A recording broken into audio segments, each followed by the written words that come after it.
Cuando hablamos de corrupción, usualmente nos imaginamos siempre a otra persona. Nunca pensamos que podemos ser nosotros. Corrupción nos remite a funcionarios públicos, a políticos, pero ¿podemos ser nosotros también corruptos? ¿Qué hay detrás del cerebro corrupto? El día de hoy nos acompaña Eduardo Herrera Velarde para hablar a propósito de esto, de El cerebro corrupto, publicación que ya va en su tercera edición, entiendo, y está publicada por Lux and Juris. ¿Cómo estás, estimado Eduardo? Bienvenido al Buen Bueno, Librero. muchas gracias por la invitación. ¿Por qué nos imaginamos siempre a otro siendo corrupto y no nos podemos ver a nosotros mismos siendo corruptos? Yo creo que eso es el reflejo de lo que pasa actualmente con cualquier situación de la realidad. El Perú tiene 30 millones de jueces y por lo tanto de abogados, ¿no? El caso de este futbolista Mano Larga Cristian Cueva. genera, ¿no?, todo un juzgamiento hacia el otro, porque no solamente hacia él, sino también hasta los que dijeron que él era un agresor cuando también se había peleado con la esposa. Entonces, el punto es mucho más fácil juzgar al otro que a uno mismo. Y las corrupciones son cotidianas. O sea, yo no digo que todo el mundo ande sobornando, sino que transgredimos normas pues frecuentemente y a cada rato, ¿no? Tú das un ejemplo muy bueno en algún momento cuando le dices a tu hijo qué cosa es ser corrupto y tú le dices ser corrupto es hacer trampa. Sí, sí, en líneas generales es eso. O sea, la corrupción implica hacer trampa de muchas maneras. Es pasarte el ámbar del semáforo, es tirar una basura al tacho, es pegarle a otra persona débil, etcétera, etcétera. Entonces, transgredir normas, no solamente las normas legales. Yo creo que, y de ahí en adelante, te puedes ir justificando hacia las más grandes atrocidades. Ahora, siempre es interesante cómo nosotros tomamos este sentido de la otredad. Los otros son los culpables, pero nunca yo. Nunca yo. Ahora, ¿cuál es tu historia necesariamente con la corrupción? Por eso la dedicatoria de la última edición, que es la cuarta, Cuarta ya. cuarta, Ok. y espero que sea la última, es a todos los que no se atreven a denunciar, empezando por mí mismo, ¿no? Yo creo que este país necesita asunción de responsabilidades. Entonces es mirarse al espejo y decir, sí, la cagué. Y porque todos la cagamos. Entonces, el asunto es, yo me denuncio a mí mismo. No hablo del policía, no hablo de nombres, empiezo por mí mismo. Y mucha gente me dice, oye, esta historia es ficción. Y no, no es ficción. Ahí está, es real. Y es una confesión de todo lo que yo hice en el mundo de la corrupción judicial y fuera de ella, que es una naturalidad, o sea, es consecuencia.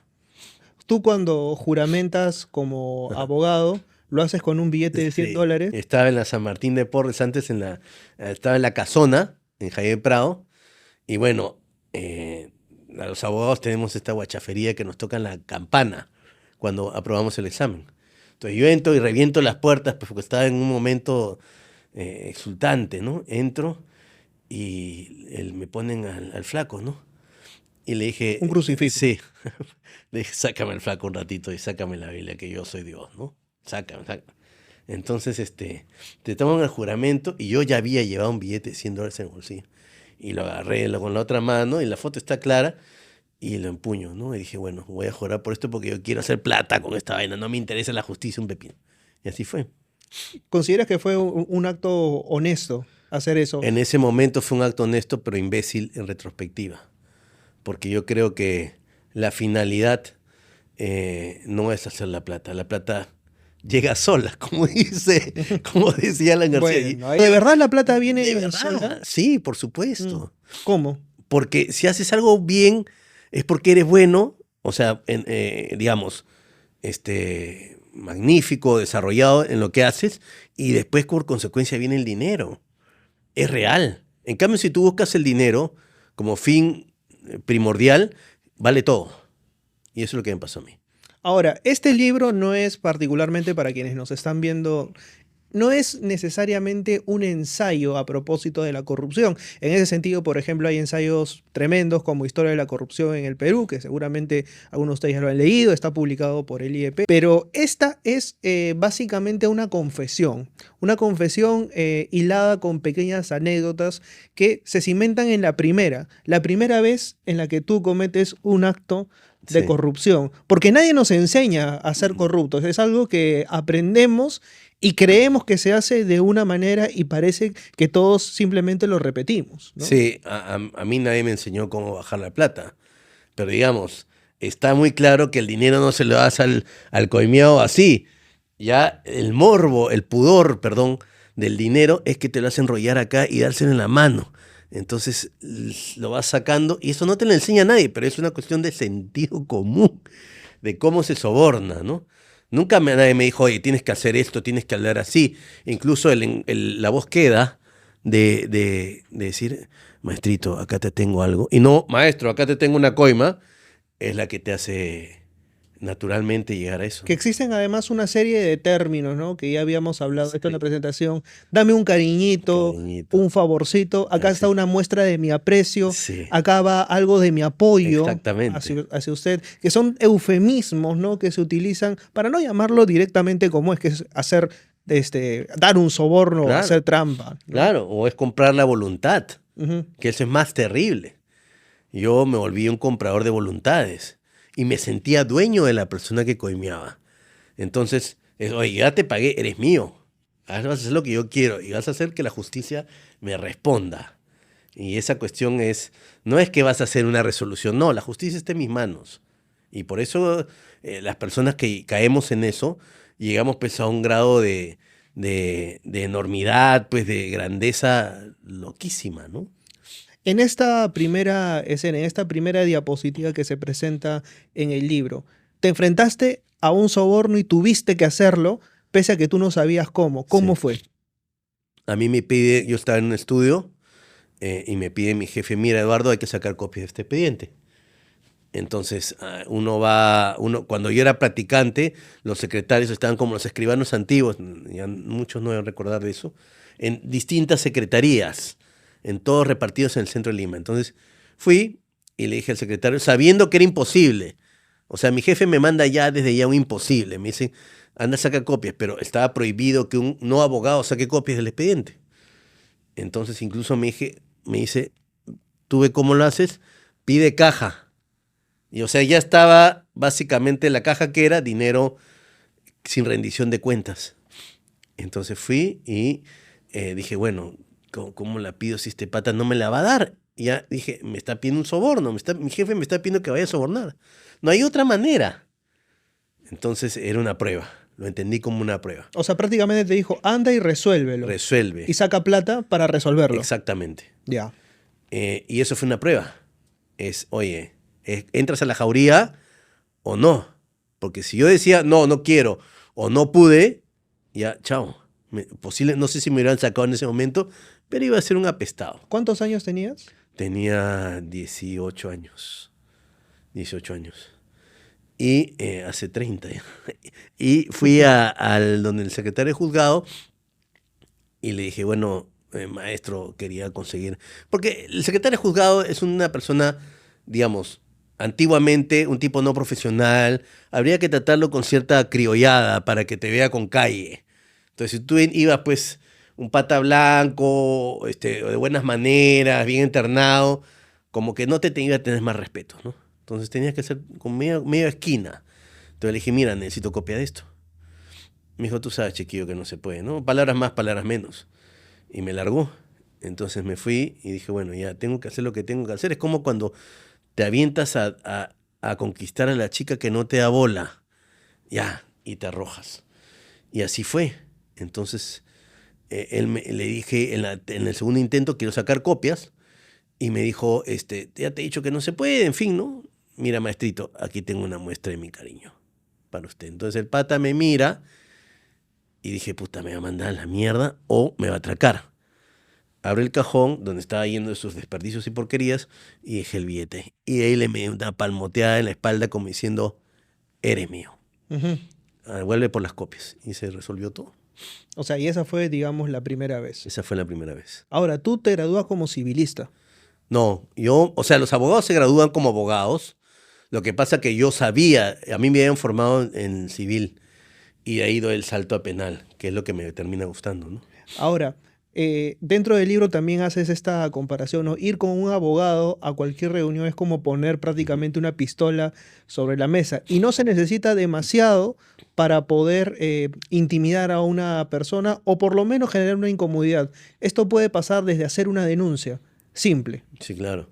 O sea, el abogado, dependiendo, incluso de los que tienen más peso, te simbolizan un determinado poder. Y claro, efectivamente, tú vas con tu abogado. Ya el solo hecho de tener abogado es un símbolo de estatus, ¿no? Entonces yo te mando a mis abogados, en lo que dicen comúnmente en las novelas, en las series. Ya pues nosotros somos las herramientas, los instrumentos. Y claro, te vas al costado de un cliente y a veces no dices nada, pero ya disuade, porque el pata estudia quién es tu abogado. Dicen, este es un concha su madre. Ujú. Hay que tener cuidado. Ahora, Cassiari justamente en la contratapa del libro menciona una frase, ¿no? En la historia del derecho todos saben que hay una parte que defiende a un probable agresor, victimario y demás.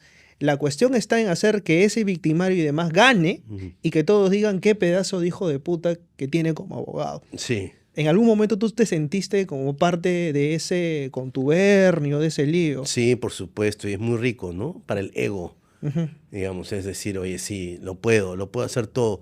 Una vez una anécdota con un jefe mío, que yo tuve una duda existencial, porque cuando uno es joven tiene aún esa pelea interna de si estoy haciendo lo correcto o no.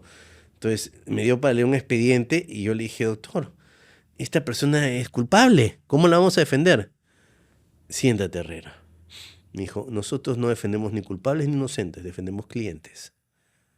Entonces, de ahí dije, ajá, se trata de meter gol con la mano, con la lengua, con la cabeza, lo que sea. Y que el árbitro no lo ve, lo valide. Y de encontrar el vacío legal que permita infiltrar cualquier tipo de percance que haya tenido, el retraso en la presentación de un escrito, Claro. en alguna evidencia o algo por el estilo. Sí, claro. Ahora, ahí hay reglas, ¿no? Digamos, si es un gran gris, lo que sí ya trasvasa las reglas es sobornar al árbitro. Porque, digamos, tú puedes jugar, como por ejemplo nos hizo Australia la definición de penales, cambian el arquero entre la definición y tenía todo el papelito. Ya, eso es válido, no está haciendo trampa, pero si ponía dos arqueros ya era diferente. La cosa es sustancialmente diferente ahí. Ahora, ¿en qué momento se empiezan a transgredir las normas? ¿Es fácil sobornar a un juez? Sí, es sencillo sobornar a un funcionario público acá. ¿Por qué? Porque no tiene sanción. O sea, yo nunca he visto un abogado enmarrocado por sobornar. Y no me digan que no lo hay. O sea, nunca has visto un abogado enmarrocado poderoso por sobornar a alguien. Ahora los están metiendo por casos políticos y con alguna suficiencia, sin duda. Pero no ves un abogado. No, generalmente al que encarcelan es al corrupto, no al corruptor. Y ahí hay un gran problema. Ahora, dentro de esta gran fauna que se va depredando dentro de sí misma, hay una serie de cadenas, ¿no? Y empieza quizás por el oficial, que es el que ingresa la denuncia. En el libro mencionas que tú preferías tener el control del oficial que estaba a cargo de la denuncia porque de esa manera tú tenías control sobre el documento y el estado en el que estaba la probable denuncia. Claro, la policía. Ujú. Antes la denuncia, no sé si ahora las denuncias se podían meter en cualquier unidad policial. Y eso te generaba el control de toda la investigación, a la cual el fiscal renunciaba además, ¿no? Porque decía, claro, si el policía se va a encargar de todo, el fiscal no se metía. Y nosotros como abogados lo que hacíamos es, oye, quiero tales pruebas, quiero copia de la declaración del otro, quiero que lo cites tal fecha y le preguntes tal cosa. Y al final, el documento que se llamaba atestado o parte policial terminaba con una conclusión que yo hacía. Y le decía, esto vas a poner. Lo demás adórnalo tú. Ahora, en este tipo de procesos, evidentemente, si tú mandas a alguien a que firme todos los meses en el libro, en el centro de Lima, ya le complicaste la vida. Sí, claro. O sea, también hay un lío, claro, por supuesto. Ahora ya se hacen huellas dactilares, ¿no? Y es mucho más sofisticado. Pero en mi época, ¿qué hacía, por ejemplo? Iba con un cliente y le decía al secretario que firme 2 años adelantado. Ahí no lo ves más al hombre, lo firmaba con diferente tinta. Ah, mira. Claro, para que la gente no sepa que están haciendo la misma. Ahora, todo, o sea, todo esto tú lo aprendiste estando Dentro, dentro del aparato. ¿Es sí. fácil romper el aparato corrupcional o a veces se puede tener la voluntad, pero no los recursos para enfrentarlo? O sea, digamos, sobornar es sencillo. Y yo creo que ahora de repente es un poco más sofisticado, porque ya no hay tanta inmediación entre juez y abogado, y fiscal y abogado. Pero sigue siendo sencillo porque yo entiendo, ¿no? Para mí no me fue para nada difícil, siendo yo un chico. O sea, yo antes de ser abogado ya lo hacía. Entonces, no pasa nada, ¿no? Ahora con todos los recursos tecnológicos que tenemos, ¿es más fácil o más difícil? Yo creo que hay más luces, pero nada más. La corrupción sigue produciéndose. Y no solamente ya a nivel judicial, sino a nivel político, a nivel de autoridades. Creo que ya la cosa ya se ve mucho más amplia. Antes solamente éramos los abogados, los fascinerosos. Ahora ya se ve que somos más, ¿no? Porque tú ves un policía con yape, ves un gobernador regional que se tira. ¿Hay policías con yape? Claro, claro, sí, han salido en redes un montón. Pues claro, ahora la gente ya no carga plata, entonces ¿cómo coimeas? Ya, pero el yape no tiene que estar a su nombre, sino al de No, otra persona, claro, evidentemente, ¿no? evidentemente. Y yo hacía sobornos, por ejemplo, por depósito en cuenta. Pero la cuenta jamás está el nombre del sobornado. Por eso es que ahora en las investigaciones, cuando un político dice que levante mi secreto bancario, ese es un chiste, pues.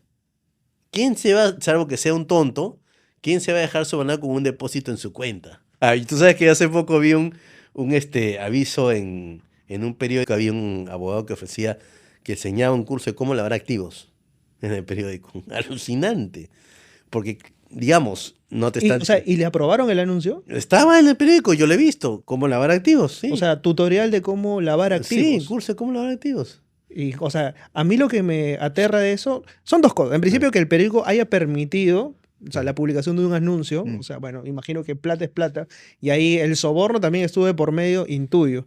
Y lo otro es quiénes van, ¿no? A un curso así. O sea, ¿cuál es tu proyección en la vida a poder Sí, escalar, por ¿no? O sea, supuesto. O sea, quiero lavar activos. yo creo que ese era un anuncio de poca monta, porque los lavadores de activos no van a un No van a curso. publicar jamás, No, ¿no? no, y además no vas a tener pues, a los grandes lavadores sentados en primera fila. Era un tipo de recurseo medio ingenioso del abogado, ¿no? Y además medio morboso, ¿no? Decir, "¿Y cómo será este curso?". Dicho sea de paso, es muy sencillo, porque no hay sentencias por lavado de activos, por lo demás. Entonces, hay cierta impunidad, y eso es lo que ayuda a toda la conchudez que existe en la corrupción y en la delincuencia. Ahora, si hablamos de conchudez, eh, hay un gran conchudo al que los peruanos tienen una relación medio ambivalente, y me refiero a Vladimiro Montesinos, ¿no?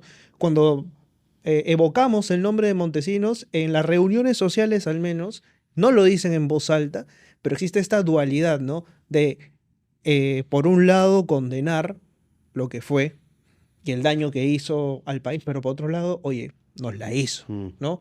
Qué pendejo que es. A mí me mm, gustaría ser en el fondo Vladimiro. Y mm. tú tuviste la oportunidad de conocerlo Sí, y lo sí, cuentas en el libro. sí. Yo creo que la condena es más para quedar bien, ¿no? Porque nadie te dice, a mí me encantaría haber sido. Porque en realidad el tipo tuvo todo, poder, buena percha, riqueza, mujeres y todos los placeres que él quería, ¿no? Y todo, toda la morbosidad de mostrar la corrupción, de filmarse en escenas sexuales. Yo creo que mucha gente le gusta eso, el asunto que no lo asume como tal. ¿Tú crees que Montesinos es el tipo de peruano que todos quisieran ser pero no dicen en voz Que alta? no todos, yo no puedo decir todos, pero que una buena parte sí. Ujú. Sí, porque se salió con la suya en el sentido, va a salir en 2 años, ¿no? Hizo lo que quiso. Y además hay cierta admiración por esto. Montesinos fue antes de la serie esta de Estados Unidos, la de Kevin Spacey, que no me acuerdo cómo se llamaba, pero digamos, te demuestra cómo se maneja el poder. Y él lo hizo mucho antes. Entonces, con Montesinos tuvimos no una amistad, conversamos varias veces, porque yo era abogado en la base naval y él ya estaba recluido ahí, y terminé un alegato que fue muy bueno, y él se me acerca y me felicita. Y empezamos a intercambiar conversaciones de estrategia. Él era muy, muy estratégico, eso sí, eso, ¿no? y creamos un vínculo, y nos saludamos, hablamos con respeto. Él siempre me hablaba usted, siendo yo mucho menor que él, y yo le repetía el respeto en ese sentido, la forma, ¿no? ¿Es el genio maligno que todo el mundo cree que es? Mira, yo creo que visto en televisión sí, pero en realidad no era una persona que tú digas, wow, qué despampanante, qué deslumbrante este tipo por su inteligencia. No, he conocido personas mucho más cultivadas que él. O sea, era inteligente, pillo, pendejerete, con un olfato para hacer trampa, pero no es un tipo que tú digas cultivado, que tenga una sabiduría de vida que te deje obnubilado pues con una frase, ¿no? No lo es, no O lo sea, es. pero sí era muy, vamos a decirlo, hábil encontrando vacíos legales. Sí, vacíos de todo tipo, ¿no? Ingenioso, porque acuérdate que los grandes psicosociales los hace él. Entonces, era un concepto nuevo, que ahora ya no se hace o se hace puercamente, pues torpemente. El tipo te jalaba la mirada para allá mientras hacía cochinadas por acá. Eso es estratégico al mango, ¿no? Creo que ahí pues entramos en una dualidad. O sea, ¿por qué la gente puede eventualmente decir ese tipo era un genio? Como también puede decir que era un genio Goebbels o que era un Claro, genio Escobar, ¿no? O claro, sea, gente de ese calibre, ¿no? Que tenía la mente muy fría para poder hacer determinadas cosas, ¿no? sí. Lo que pasa es que Goebbels, por ejemplo, decir que es un genio, está repudiado mundialmente. No hay mucha pacatería, pero Escobar no. Y Montesinos tampoco, porque son personajes más nuestros, nada, no mataron tanta gente, pero mataron y destruyeron un montón de vidas. Entonces, y lo segundo es que al ser humano le encanta pues el villano. Ya Superman ya fue, ¿no? Superman medio bobo, ¿no? Batman, Robin, ¿qué te digo? Pues eran personajes totalmente bobos, ¿no? El Guasón, mucha gente ahora creo que nos hemos soltado mucho más a decir, este es el tipo que yo quiero ser, o me gusta la perversión, ¿no? Tú en algún momento le arrebataste la libertad a un inocente. ¿Pudiste dormir tranquilo esa noche? Sí, duerme básicamente por cansancio, ¿no? O sea, usualmente yo lo que trataba de hacer era convencerme de que así es el mundo y yo no lo puedo cambiar. Entonces esa fatalidad dice, bueno, sí, pues hice lo que tenía que hacer porque este es mi rol en el sistema y tengo que ganarme la plata. ¿Ves? Él o yo. Y era yo. Y se acabó.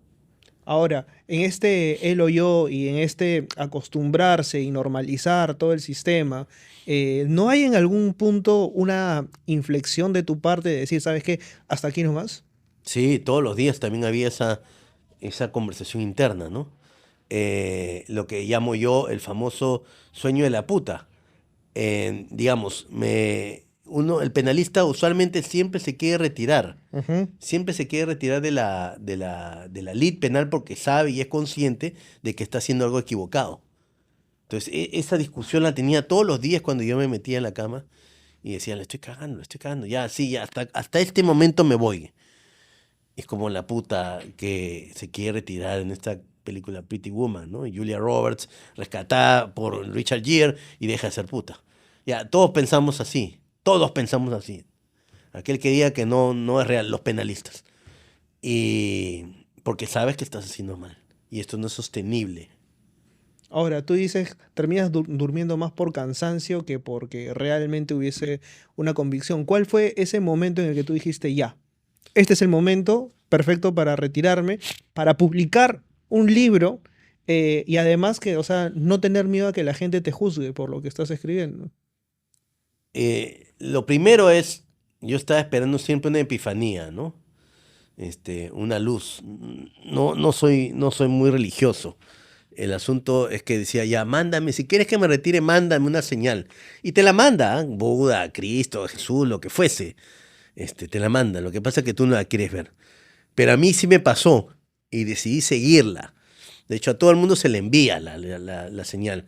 El tema es que hay un chiste muy antiguo, que es un pata que está manejando por una playa de estacionamiento y buscando lugar y le dice, Diosito, si encuentro un lugar, dejo de ser infiel. Y encuentra uno libre. Y dice, ya encontré, no te preocupes. Entonces, digamos, siempre te va construyendo una idea de que, oye, esto yo lo encontré ya a la próxima, ¿no? Ujú. Y eso fue lo que me pasó a mí, hasta que sucedió esta famosa conversación con un caso de un chico que yo defendí siendo inocente, habiendo arreglado la sala, digo, coimeado, y salió mal. Entonces cuando yo llamo a mi contacto, le digo, oye, bueno, ¿qué pasó? Me cagaste. Entonces me dijo, no te preocupes, Eduardo. Puta, así es la vida, la próxima tienes crédito. Tienes crédito. Tienes crédito. Como si fuese una cabina de Claro. internet y te pusiese un sello. Exactamente. En el siguiente caso, no te preocupes que te vamos a reconocer esto. Y eso se estilaba. Ujú. Pero a mí no me importaba porque se trataba de un inocente y yo además había pedido plata más de la que yo había dado. Entonces tenía que devolver más la condena a este tipo. Era una cosa enorme que se me venía. Y le dije, no, a mí no me interesa eso, esto no se trata así. Estás actuando mal, estamos entre caballeros. Y fue, ¡tum! Cualquiera se habrá podido dar cuenta y decir, oye, no, ¿qué caballero me estás hablando? Ya, yo me di cuenta y dije, se acabó. Y sin mucho pensamiento me retiré casi en el acto. O sea, 2 días después, 3 días después me fui al estudio y renuncié. Y, digamos, dije, vamos a hacer esto a lo grande porque yo no quiero volver. Y sé que esto me va a tentar. Es como cuando el adicto sabe que la droga lo va a jalar. Entonces dije, voy a quemar puentes para que nunca más sea posible que yo vuelva. Y escribí el libro. Ahora, hay gente que podrá decir, este es tan cínico que pese a que tiene el libro y todo, de repente vuelve a incurrir. ¿Qué le dirías a esas personas? Bueno, mi papá siempre me decía que solo Dios y los imbéciles no cambian. Yo no pretendo ser Dios, pero no me gusta ser un imbécil tampoco. Entonces, ya no litigo. Mm, Me retiré, pues, ¿no? Y eso le pasa mucho a los adictos. Mi lógica es mucho la del adicto. El adicto no va a un lugar donde sabe que puede estar expuesto a la adicción. ujú. Ahora, me he vuelto muy fuerte de carácter y de espíritu, y eso ha generado que yo esté libre de coimas pues, desde el año 2015 en que me retiré. ¿Y ahora a qué te dedicas?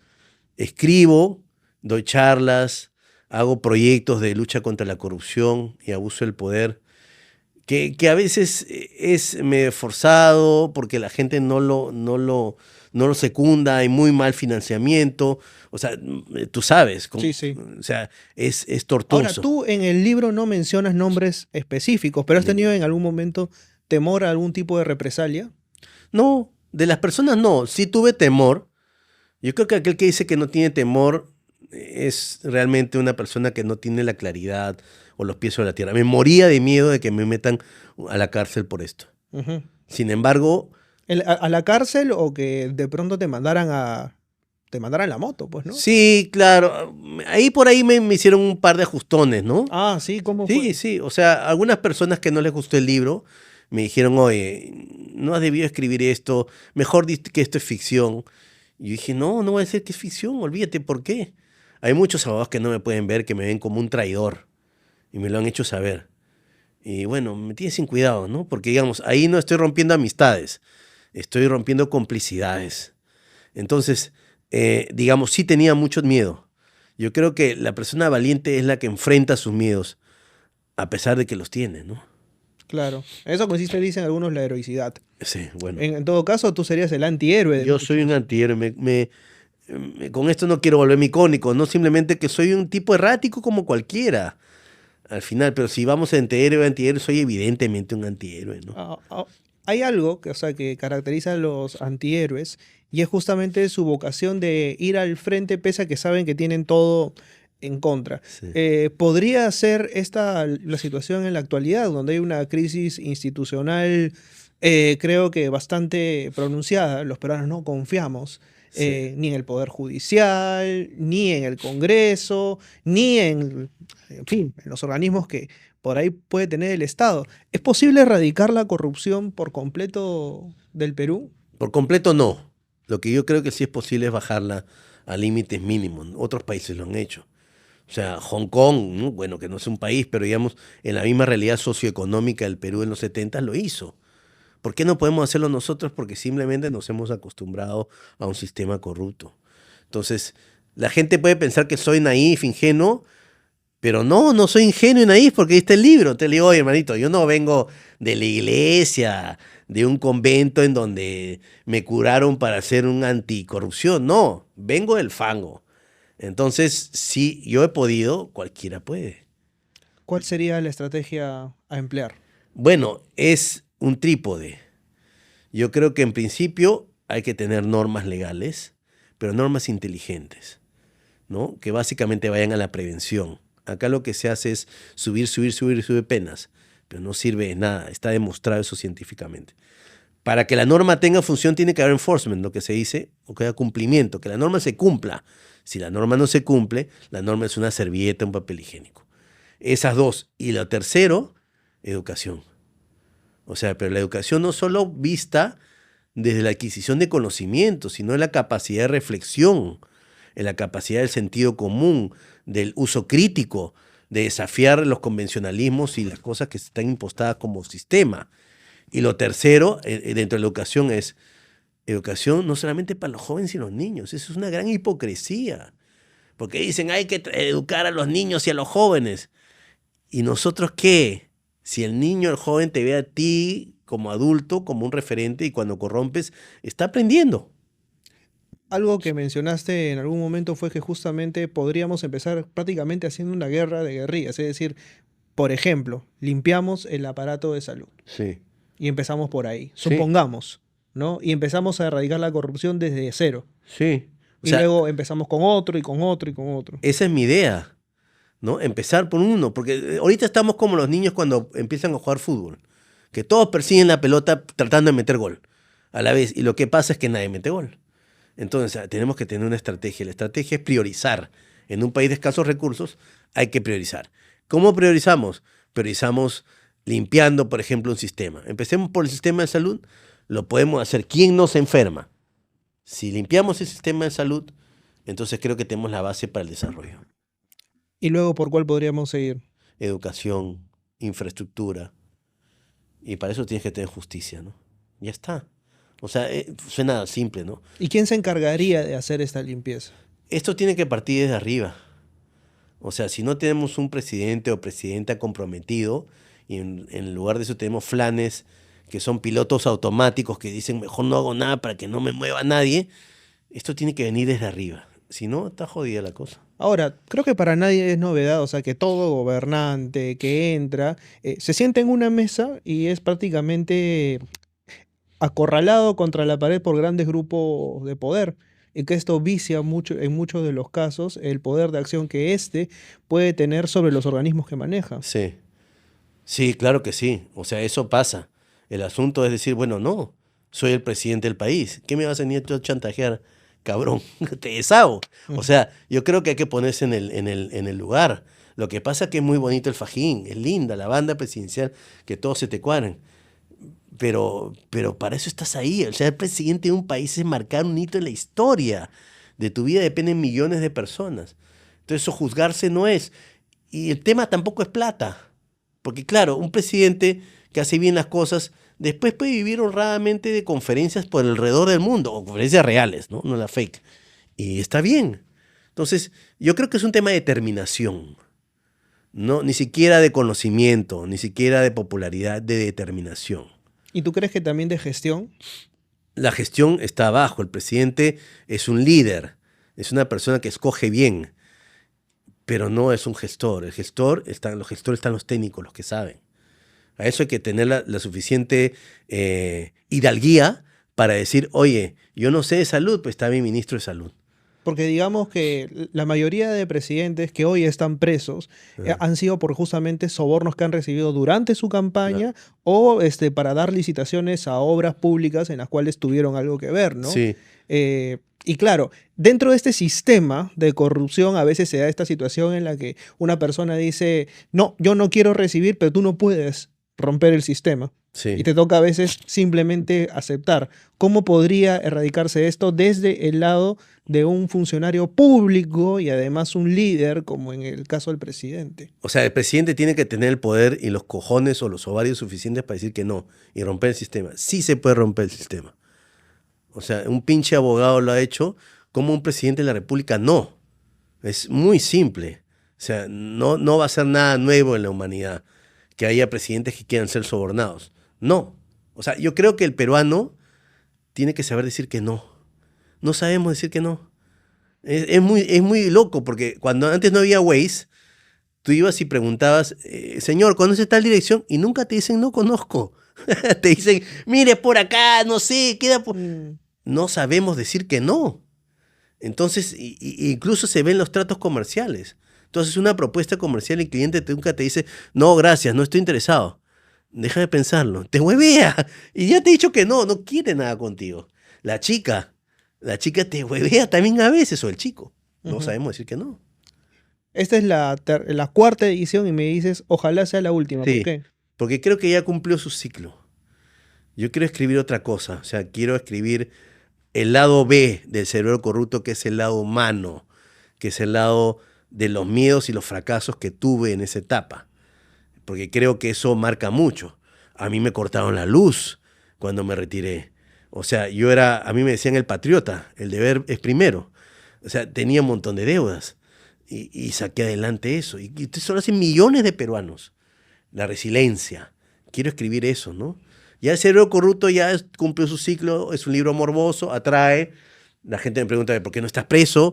Tiene su magia, pero ya, ¿no? O sea, llegó a su techo Yo creo que sí. y tú dices que todo esto que te pasó después es lo que piensas contar luego. Exactamente, todo el proceso transformacional, mis idas a los psicólogos, psiquiatras, chamanes, espiritistas, todo lo que hice, chambear, buscar chamba, no tener chamba, vivir aguja, que lo vi un montón de gente. Sí te generó consecuencias, Por entonces. supuesto, porque yo era un sicario retirado. ¿Quién contrata un sicario retirado? Nadie. Entonces tenía que buscar chamba de un montón de cosas. Hice las cosas más locas, empeñé cosas, vendí, chambié de todo. O sea, digamos que eres un redentor. Soy un redimido. Un re- Sí. Bueno, muchas gracias No, gracias a por ti. el tiempo. Creo que le hemos pasado bastante bien Súper. con la entrevista. Y bueno, les invito a adquirir El cerebro corrupto, que creo que, y esto se lo dije a Eduardo en la presentación, inconscientemente me ha introducido conceptos de derecho en medio de esta gran cantidad de anécdotas y creo que pedagógicamente tiene una función también. Nos vemos la próxima semana a la misma hora por el mismo canal, pese a muchos con el mismo conductor. Chau, chau.